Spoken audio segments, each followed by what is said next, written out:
Good morning to everybody. Happy Wednesday. It's Daryl here. It is bright and early. It's not even 4 a.m. here in Connecticut on the East Coast.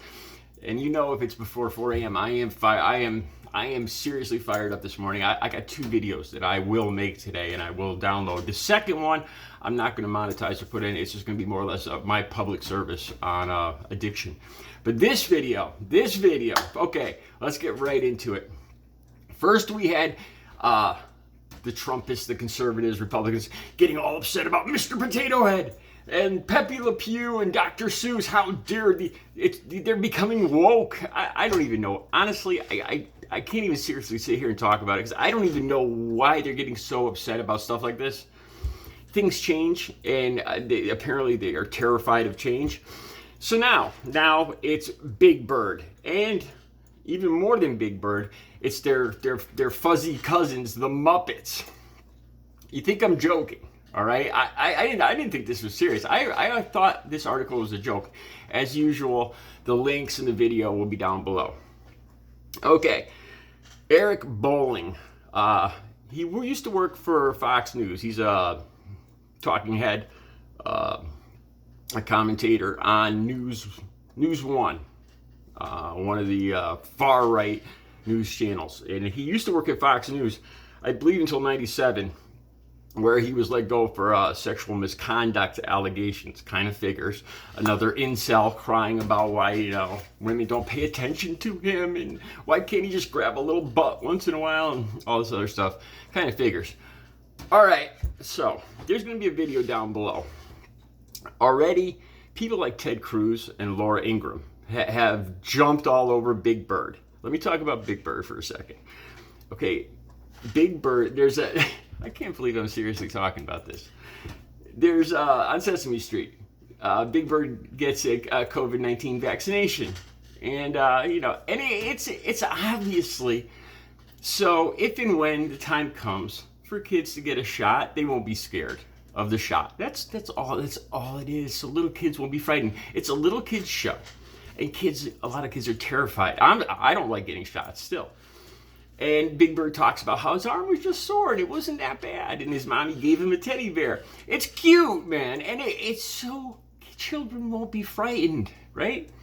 So Laura Ingraham, Ted Cruz, it's propaganda. It's woke propaganda. It's communist propaganda. Seriously, they're calling Big Bird propaganda. And if you watch this, it's obvious. How can you vote for people like this? It's just like they're just terrified. They're not. Their goal is to scare their constituents to the bejesus. Let me say this. Look at this. I don't know if you guys can see. I think it's right. There it is, right there. I remember in kindergarten, before kindergarten, getting lined up with all the other children, and I remember children crying. I remember this little girl in front of me crying hysterically because she was scared of getting the shot. And it was like a gun back then. I remember because I think it had several shots in it. Rubella, smallpox, I don't know, there was a whole bunch of them. And I remember it was a scary looking thing, man. And, there was a harsh nurse back, like the 1970s, Nurse Ratchet or whatever she was called. That was and it was in the basement of my elementary school building. And it was terrifying, man. And we all had to get these shots to get in. And now, do any of those things exist anymore?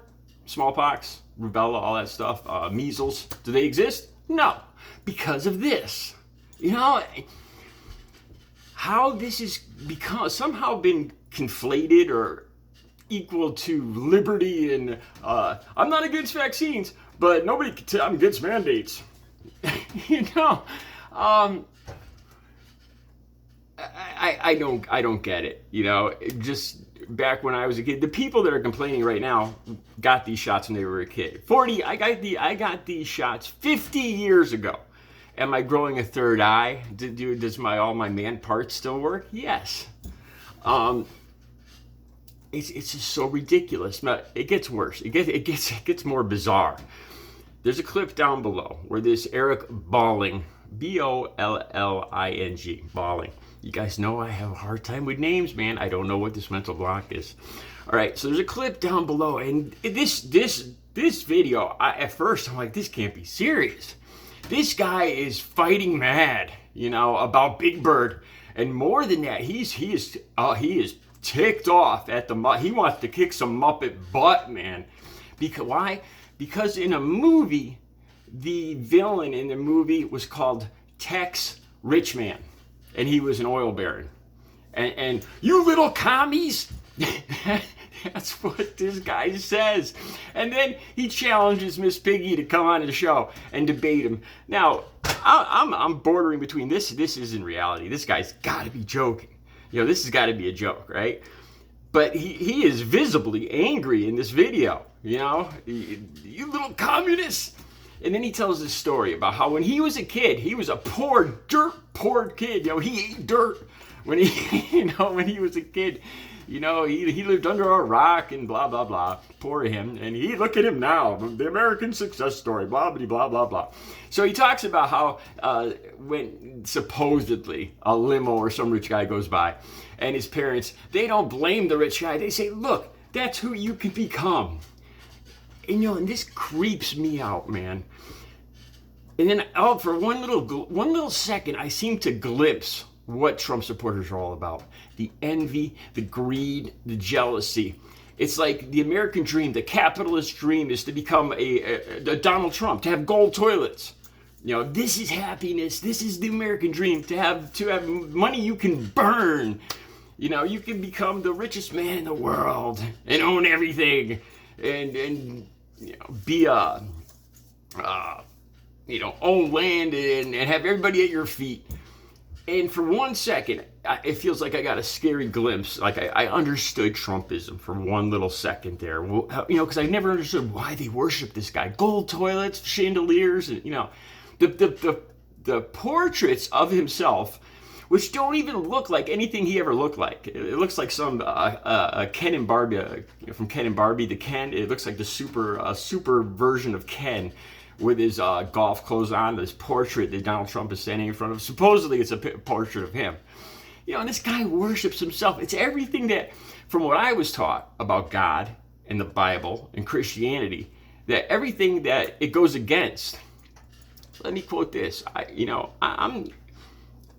told you guys when I was in recovery, I couldn't sleep and I couldn't sleep for days. And there was a Bible next to my bed and I started reading it. And I still remember this quote.